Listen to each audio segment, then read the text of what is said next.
แสดงพันธุ์พืชพันธุ์สัตว์ชมความสวยงามของแปลงพืชพันธุ์ไม้ดอกเมืองหนาวหลากชนิด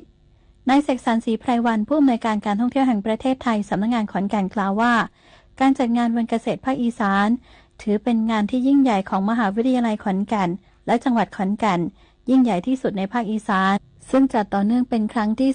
33พบกับความก้าวหน้าทางเทคโนโลยีการวิจัยและนวัตกรรมการเกษตรจากหน่วยงานต่างๆที่ประสบความสำเร็จให้ได้แลกเปลี่ยนเรียนรู้เลือกซื้อสินค้าเกษตรอาหารต่างๆก่อให้เกิดการกระตุ้นเศรษฐกิจและการท่องเที่ยวในจังหวัดขอนแก่นซึ่งการจัดงานเมื่อปี 2567 มีประชาชนเข้าเที่ยวชมงานรวมกว่า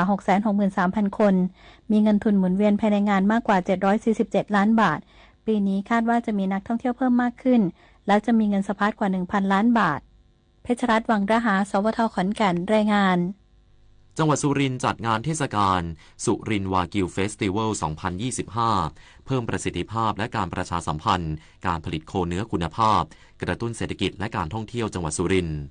นายวีรศักดิ์ พิษณุวงศ์ประธานหอการค้าจังหวัดสุรินทร์เปิดเผยว่าจังหวัดสุรินทร์โดยหอการค้าจังหวัดสุรินทร์บูรณาการร่วมกับหน่วยงานที่เกี่ยวข้องทั้งภาครัฐภาคเอกชนจัดงานสุรินทร์วากิวเฟสติวัล 2025 ระหว่างวันที่ 17-19 มกราคม 2568 ตั้งแต่เวลา 17 นาฬิกาถึง 24 นาฬิกาณลานจอดรถโรบินสันไลฟ์สไตล์สุรินทร์เพื่อเพิ่มประสิทธิภาพและการประชาสัมพันธ์การผลิตโคเนื้อคุณภาพจังหวัดสุรินทร์พร้อมส่งเสริมการค้าการจำหน่ายเนื้อสุรินทร์ผลิตภัณฑ์จากเนื้อสุรินทร์และสินค้าปศุสัตว์กระตุ้นการค้าการลงทุนและการท่องเที่ยวจังหวัดโดยมีนายชำนาญชื่นตาผู้ว่าราชการจังหวัดสุรินทร์เป็นประธานเปิดงานภายในงานมีการประกวดเนื้อจาก 21 ฟาร์มโคขุนไทยวากิวการออกร้านจำหน่ายเนื้อโคไทยวากิวและสินค้าอื่นๆกว่า100ร้านการประกวดสุดยอดเชฟโคตรกระเพราของสุรินทร์กิจกรรมแข่งขันกินเร็วชมฟรีคอนเสิร์ตว่านธนกฤษและเดอะรูฟพร้อมชิมเนื้อวากิวและเครื่องดื่มเย็นๆในบรรยากาศสบายๆเพลิดเพลินกับดนตรีสดตลอดทั้งคืนกฤษดาสุนทร สวท.สุรินทร์รายงานสำนักงานจัดหางานจังหวัดนครราชสีมาเชิญร่วมงานโคราชโอเพนเฮาส์แอนด์จ็อบแฟร์ 2025 ณ เทอร์มินอล 21 วันที่ 30 มกราคม 2568นางนิธิอร บุญญานุสิทธิ์จัดหางานจังหวัดนครราชสีมาเปิดเผยว่ามีกำหนดจัดงานโคราช Open House and Job Fair 2025 ณ เทอร์มินอล ฮอลล์ ชั้น 4 ศูนย์การค้า เทอร์มินอล 21 โคราชเพื่อเป็นการเตรียมความพร้อมกำลังแรงงานในจังหวัดนครราชสีมาให้พร้อมประกอบอาชีพในยุคดิจิทัลกิจกรรมในงานต่างๆประกอบด้วยบริการคลินิกอาชีพบริการทดสอบความพร้อมด้านอาชีพการฝึกปฏิบัติอาชีพอิสระจำนวน 24 อาชีพการรับสมัครจากนายจ้างและสถานประกอบการ 36 แห่งตำแหน่งงานว่างมากกว่า 1,000 อัตราจึงขอเชิญชวนให้ผู้ที่ว่างงานหรือสนใจจะเปลี่ยนงานหรือประกอบอาชีพอิสระตลอดจนนักเรียนนักศึกษาเข้าร่วมงานในวันและเวลาดังกล่าวภักจิราพรพิญโยทีมข่าวสวท.นครราชสีมารายงานจบข่าวอานนท์ นันตะสุคนอ่านรับฟังข่าวครั้งต่อไปเวลา 7 นาฬิกาติดตามข่าวที่นำเสนอไปแล้วได้ที่ www.thainews.prd.go.th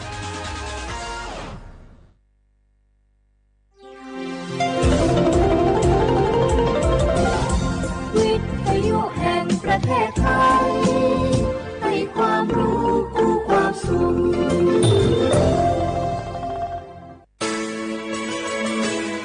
สถานีวิทยุกระจายเสียงแห่งประเทศไทยจังหวัดเชียงใหม่ AM 1476 กิโลเฮิรตซ์สถานีวิทยุภาคภาษาชาติพันธุ์แห่งเดียวในประเทศไทยที่มีความทันสมัยเชื่อถือได้สร้างอัตลักษณ์กลุ่มชาติพันธุ์สู่สากลวันนี้รัฐบาลยกระดับบริการสาธารณสุขเพื่อคนไทย30 บาทรักษาทุกที่ด้วยบัตรประชาชนใบเดียวเชื่อมโยงข้อมูลสุขภาพคนไทยตรวจรักษารับยาง่ายสะดวกรวดเร็วไม่ต้องใช้ใบส่งตัวใช้แค่บัตรประชาชนใบเดียวก็รักษาได้พบกับบริการหลากหลายรับยาตรวจเลือดใกล้บ้านไม่ต้องรอทั้งวันที่โรงพยาบาลอีกต่อไปสอบถามเพิ่มเติมโทรสายด่วน1330และทุกช่องทางออนไลน์สปสช.นี่รู้กันไหมสิทธิบัตรทองหรือบัตร30 บาทเป็นสิทธิหลักประกันสุขภาพตามกฎหมายที่ช่วยคุ้มครองคนไทยทุกคนให้เข้าถึงบริการสุขภาพที่จำเป็นโดยไม่ต้องเสียค่าใช้จ่ายเลยนะครอบคลุมทั้งการรักษาพยาบาลการป้องกันโรคการฟื้นฟูสมรรถภาพทางการแพทย์เรียกว่าช่วยให้คนไทยอุ่นใจกันเลยทีเดียวสอบถามเพิ่มเติมสายด่วนสปสช.1330 หนูเห็นพระองค์นะคะทรงเล่นกีฬาหลายชนิดเลยค่ะในหลวงก็ทรงปั่นจักรยานพระราชินีก็ทรงเรือใบทรงกีฬาไอซ์ฮอกกี้ด้วยค่ะหนูเห็นแล้วทำให้หนูตั้งใจที่จะออกกำลังกายอย่างสม่ำเสมอเพื่อสุขภาพร่างกายที่แข็งแรงค่ะพระองค์ยิ่งทรงนำทัพนักกีฬาไทยเราไปแข่งขันกีฬาในระดับสากลหลายชนิดกีฬาทั้งกีฬาขี่ม้ากีฬาแบดมินตัน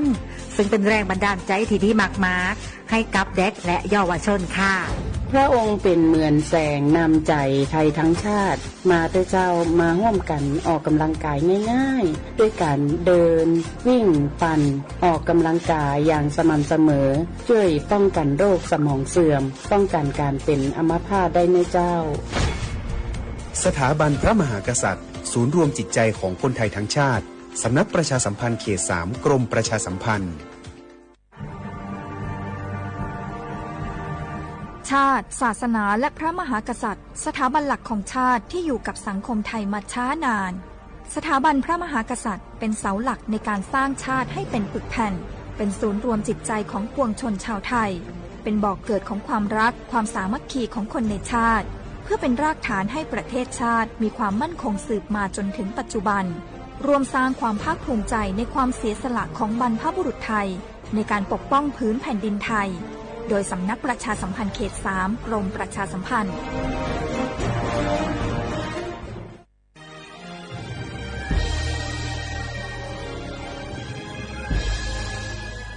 เกิดเป็นคนไทยเติบโตบนผืนแผ่นดินไทย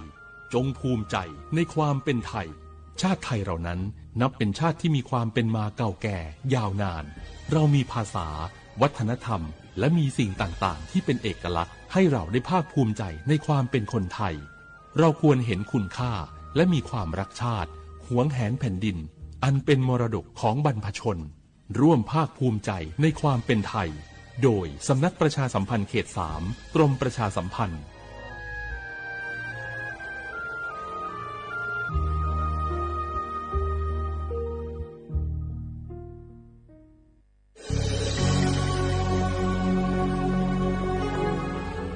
เกิดเป็นคนไทยเติบโตบนผืนแผ่นดินไทยจงภูมิใจในความเป็นไทยชาติไทยเรานั้นนับเป็นชาติที่มีความเป็นมาเก่าแก่ยาวนานเรามีภาษาวัฒนธรรมและมีสิ่งต่างๆที่เป็นเอกลักษณ์ให้เราได้ภาคภูมิใจในความเป็นคนไทยเราควรเห็นคุณค่าและมีความรักชาติหวงแหนแผ่นดินอันเป็นมรดกของบรรพชนร่วมภาคภูมิใจในความเป็นไทย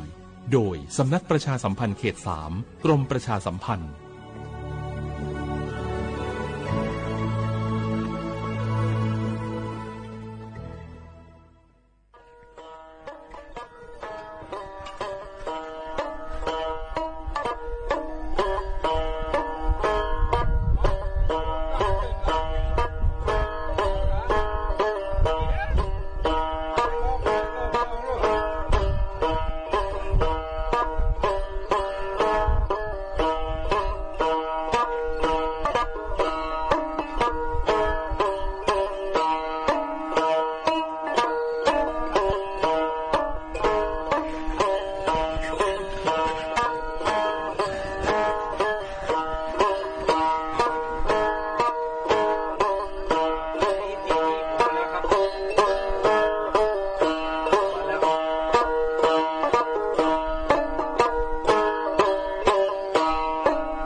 niya sabi niya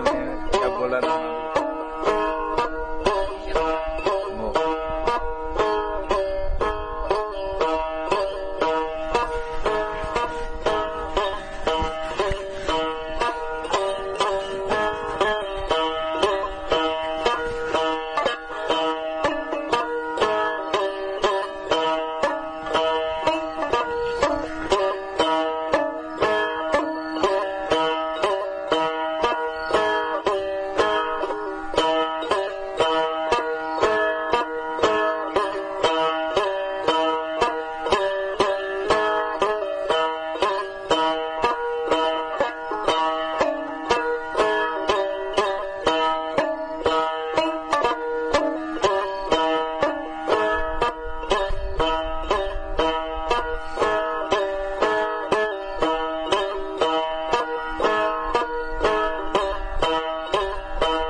吧小话不啦画画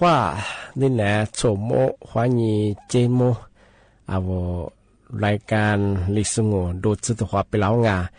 เอาลิสุงประกาศกุงบัญญัติเจหมายงาสถานีวิทยุกระจายเสียงแห่งประเทศไทยจังหวัดเชียงใหม่มาดูอย่างเอาวิทยุงบัญญัติระบบยา AM ยี่ความถี่งบะเฮติตูลิฮาสิสือโฉหือกวนดูจักอาทิตย์ทาวระบบไลฟ์สดจวงเอาเฟซบุ๊กเพจสวทเชียงใหม่ AM 1476กิโลเฮิรตซ์ที่นี่มาหนีขวาด้วยแน่ๆที่ขวาที่มูลที่ขวาที่มูลมันเนี่ยหนีมุขวานี่สามโมนาทีเนี่ยขวานี่น่าเนี่ยสงะแน่ๆเจที่มูลเจต้องงงามนี่เมที่นี่งเป็นยังเอาลิสุอาบาวลิสุเห็นยังไปเอาคือพระลักกะร่างอาทิตย์ไปนี่มีที่นี่มาซึ่งยี่ห้ายี่จุดที่นี่นี่มีที่นี่ไปแฮปปี้นี่ยี่ขบัญญายี่ตัวยี่จือลีโคหัวใจอาทิตย์บางบัญญาไทยอาบางบัญญาที่ห้ายี่จือนี่นี่มีที่นี่ไปนาทีนี่วันจันทร์ที่20เดือนมกราคมพศไป2568ที่คมมางอาทิตย์นี้นี่ได้คืเอาเสียความถึงมาสุจิช่างเอาเมื่อสั่งว่าบัญญาเอาภาคเหนืออาทิตย์นี้เอาถ้าแบบหลายพื้นที่ที่ก็ต้องอากาศขึ้นยาจ้าอาทิตย์บ้างบัญญาสาธารณสุขที่ช่วงหน้าหนาวจะนาลีซึธรรมดาอาทิตย์นี้ฟ้าละไว้จัวไม่ใช่ยี่วุฒิมางมันจะโรคติดต่อระบบทางเดินหายใจได้แก่คือโรคไข้หวัดใหญ่ถูกอาทิเยโรคปอดอักเสบมาหนีมาหนีมาถึงมางมันจะโรคติดต่อทางเดินอาหารและน้ำถูกกูมองไปโรคอุจจาระรั่วถูกบอกว่าอีชิความางเอาเมียนจะเสียงสามารถถึงมางบัญญาโรคติดต่อคือเยาเจมองบางอย่างที่ยาสื่อสารของบ้ายี่วุฒิมาบ้าโรคหาบ้าใช่ที่นี่คือโรคมือเท้าปากว่าหน้าหุ่มแบชิแผ่นแบงว่าเอาแหลกแผ่นแบชิแผ่นแบหน้าหุ่มแบงที่ยาสื่อบ้าคือจะบ้านักกุศลเบื่อมังชิแผ่จุดเบื่อมังเป็นมาคือยังยาเจสิงที่ถึงมางบัญญาที่นี่ที่ถึงมางบัญญาเมียนี่เธอยาสุดแท้กว่าหลักสุดที่ก็จะว่างเสียมังที่นี่คืออะไรกินเนี่ยเสียมาคือยี่สาเหตุที่มันจะสมังบัญญาคือเมียนี่คือเรียกว่าบอกว่าหัวใจหัวใจล้มเหลวยังเฉียบพลันหรอที่นี่ที่ถึงมาก็คือเรียกว่าเซเพอเซเมโดโซที่ผมมาไม่มีความเสี่ยงจ่อไม่ใช่อยากจะได้ดูเสร็จแล้วที่จะที่ยี่เลี้ยงหัวใจล้มเหลวยังมาจ่อใช่ที่แบบไม่อยากจะทำไม่อยากจะว่ามาก็เดี๋ยวมาดูแลสุขภาพเยอะเอาอยากจะเลี้ยงบิชิมเซสักนามาก็กว่าที่เจ้ามาแบบนางที่ก็ถือว่าจ้าที่แหล่ยี่เลี้ยงหัวใจล้มเหลวมาจงที่นี่หัวใจเฉียบพลันมัมีอะไรจะช่วยแต่ก็ตัวตัวสิ่งมาค่ะโรคประจำตัวจุดสุดไปส่วนสุดส่วนใหญ่ดูแลพิเศษว่าทำไมสาธารณสุขที่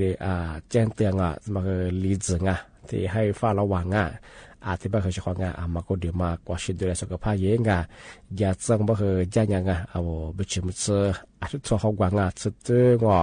หน้าหัวสักคนตาบิชิมเซอที่ตัวเขากว่าอยู่สุดตัวหัดซึยาเนี่ยมากว่าทายเยอะชาวจ้าพอแต่ก็เราอยากเสร็จบ้านเอาที่แหล่ยี่เล่มาจงแต่ก็ตัวบ้านถ้าชาวบ้านหิวหัวใจล้มเหลวบ้างที่นี่เจ้าสะเพิดดูสูงมาแล้วมาละวายยังยัดสะเพิดสะเพิดดูเหลือบ้างถ้าแบบชาวสะเพิดดูแสดงอุณหภูมิคือสูงยังไงอะไรบ้างแต่ก็ถือว่าสแลชมาจวงมาที่นี่แล้วมาละวายยังทำสนับสนุนที่เจนเตอร์ฝรั่ง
ที่ถึงมาโง่ปัญญาไงทำไมคือก็ละคือปีมาจากไงอามาสายาศูนย์ต่อต้านข่าวปลอมยี่ข้อมูลมากลางอ่ะเอาว่าโทรศัพท์ของเนี่ยยี่ข้อความไง SS พัฒนาว่าปัญญาไงเอามันยี่ดูจะคืออาแต่กับกูนี่อาแต่ใจยี่แบบชอบว่าไงถึงการรู้ตัวว่าปัญญาโทรศัพท์ของเนี่ยยี่ข้อความดูแลมาคือโนญาผู้ชั่วดีหรืองอนั่นแหละทายาเครือข่ายข้อนี้อินเทอร์เน็ตงอ5 จิกะไบต์เกือโรงอนี่จะนี่สัตว์นี่อยู่หน้าเป็นยังไงโปรโมชั่นเกี่ยวกับฟิกกับบ้านงานที่บ้านนู้นนี่ดีนี่คือรับสิ่งยี่เป็นยังไงมันคือด้วยใช่ไหมอาทิตย์แรกก็ไม่ใช่ใช่ไหมมาคือมันนี่ก็แทนมันนี่ดูก็จะไงว่าแต่กับใจนี่แต่กับกูนี่งอเอาแท่งของบ้านคือไงตั้งสติก่อนไม่ใช่ไงวันนู้นมันนี่ดูจะไง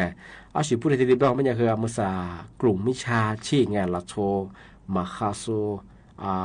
เอาเวลาเกิดจากส่วนใหญ่ยาอีกข้อมูลยุบปอสูฟลาเนี่ยเวลานี่ดูจะมาคือจัวเสียง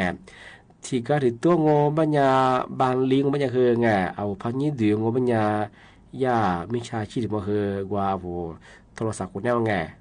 แฮดดูยังมาคืออัตโนมัติเกินได้ใช่ไหมมาคืออีกข่าวเขาขึ้นว่าไงที่ถึงมองบัญญาคือเอาพันนี่ดูงบัญญาว่า QR code ดูละไงเอาเวลาว่าสแกนยังไงเอาภาษาสแกนยังบัญญาคือยาดกว่างเอาข้อมูลเพียชื่อแต่มาคือจัวไม่ใช่ไงอาทิตย์แบบนี้คือมาโทรศัพท์มือถือดูสูงเอาโทรศัพท์คนไหนข้อความ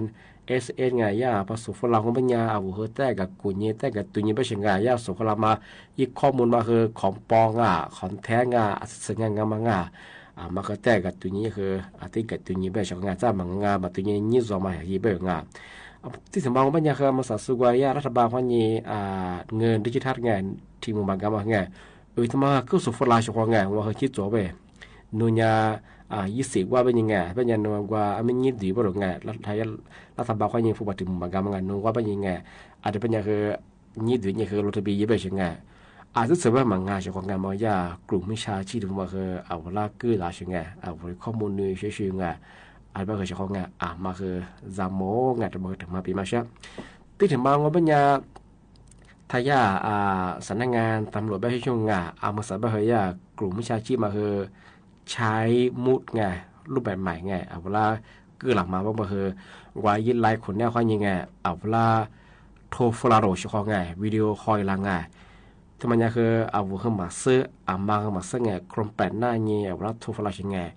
โทรฟลาเงี้ยเวลาวิดีโอคอลวายิกล้องเปิดจะเห็นข้อไงย่าเป็นยังคืองอนหนึ่งเนี่ยตามหนูประหลงงอนอย่างตันแบงเงี้ยย่าเนี่ยเอาปกข้อช่วยเราเขามาย่าว่าหลักฐานยี่เป็นยังไงบันทึกยี่ปรงเอาว่าที่ได้ไปเกื้อของงา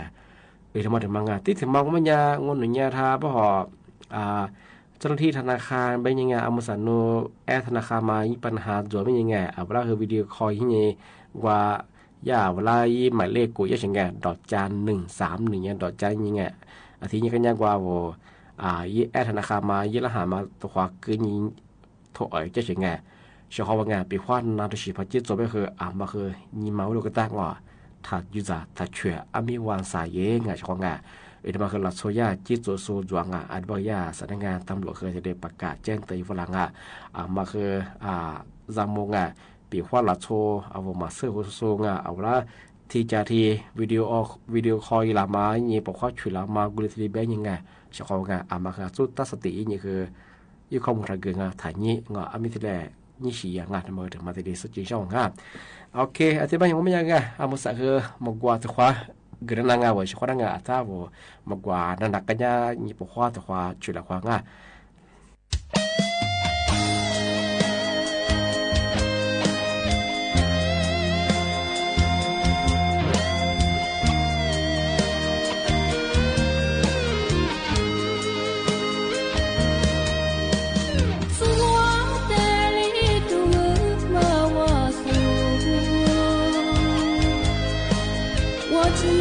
我把这马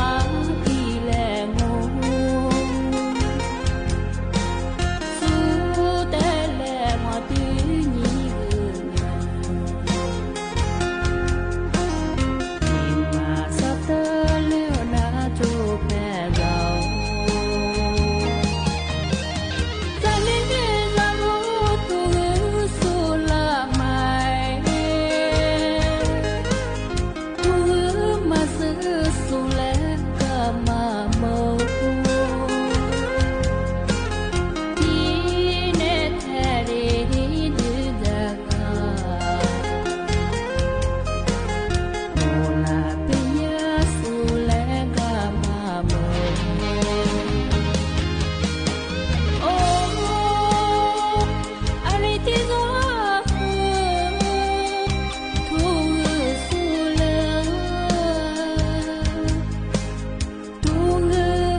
อาทิตย์นี้เอาเชื่อว่าเราว่าถึงมา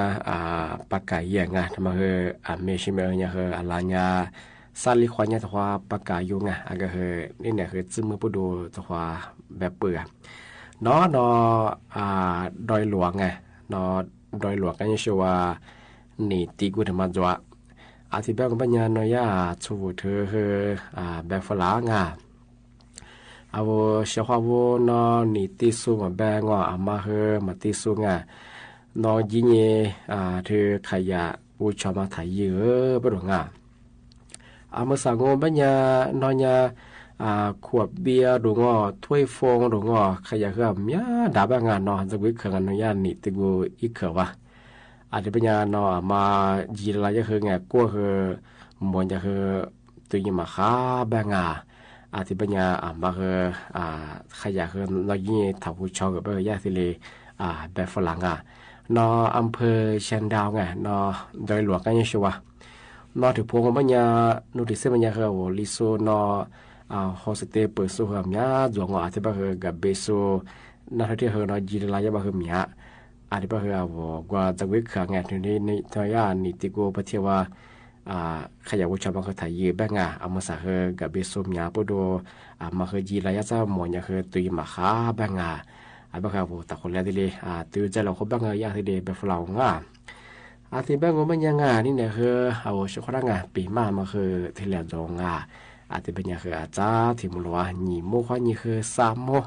ที่ความโมแลควาเชื่อความบ่นี่แนวรายการลิสงประกาศกุบทาจิ้มหมายดาวสถานีวิทยุกระจายเสียงแห่งประเทศไทยจังหวัดเชียงใหม่ยิมมวยใส่ระบบยความถี่ของมันยา AM ติตูลี่ฮาชุดสืบโฉกให้กวนรู้จักอาทิตย์ทาวฟิบัวไลท์ยามางยิบเพเบอร์สวทเชียงใหม่ AM 1476กิโลเฮิรตซ์ที่เลตัวอย่างอาทิตย์ปัญญานี่เนี่ยเอาเฉพาะท่าวิทยุนาสูอาทิตย์นี้ท่าไลฟ์สวตุยสุดละคือบโมนั่นละจุดที่จะมามีว่าเจสิ่งนี้น่าจะเพื่อจะทำตัวจริงอามาสายเบอร์ทายากรูตุนิยมแบบยุ่งแน่เจเมื่อเคยจะเบอร์อากาศเนี่ยเย็นอาทิตย์นี้จะเบอร์มากดีมากกว่าชื่อจะโมอาจจะมากกว่าชื่อเบอร์อาจจะกดีพันเลยเบอร์พันนาเราไม่อยากมาเปียวชิจูเน็ตเสือเตือมาเน็ตเสือควันจามอะไรกว่าจีเชื่อหมัวยีมือหมัวเย่มาแต่จะหมัวนาเราอยากมาเปียวชิจูอาจจะเป็นที่ไหนเอาชักว่าปีมาทีละจองข้อคว้าสวัสดีครับ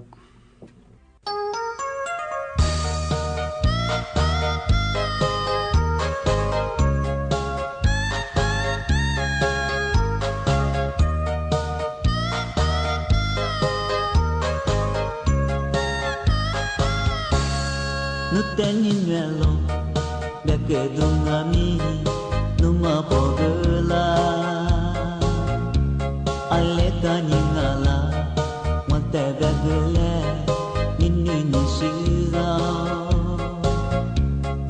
มีเนกัวซิเวเล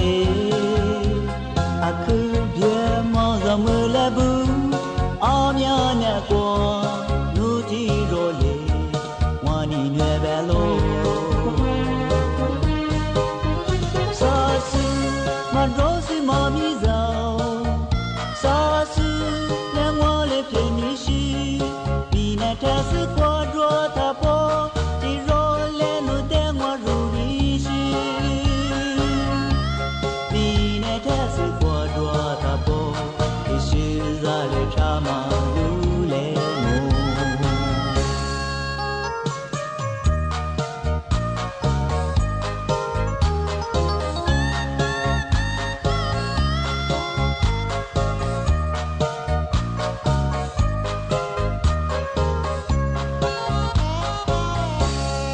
ว่าแต่รัวมันยานุเบเวเลงโออินนิชิซาวันนี้เนี่ยมานุนีอาเกวเดียมานุเตเบเกนีโลเดียมานุบุปวากุลาเตรูเกเลเบมีนุเบเกเลโมเบเตเน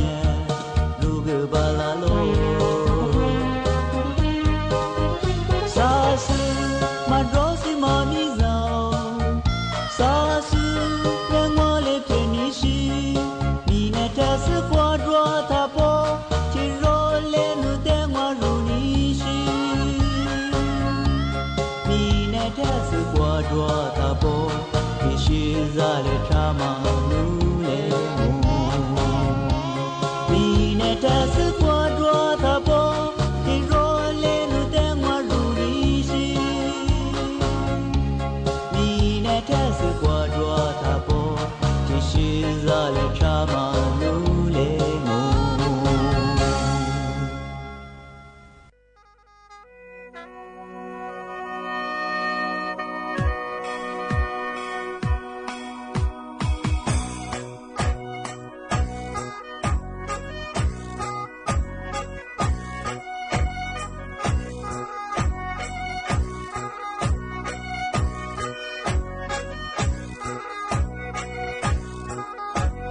大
Thank you.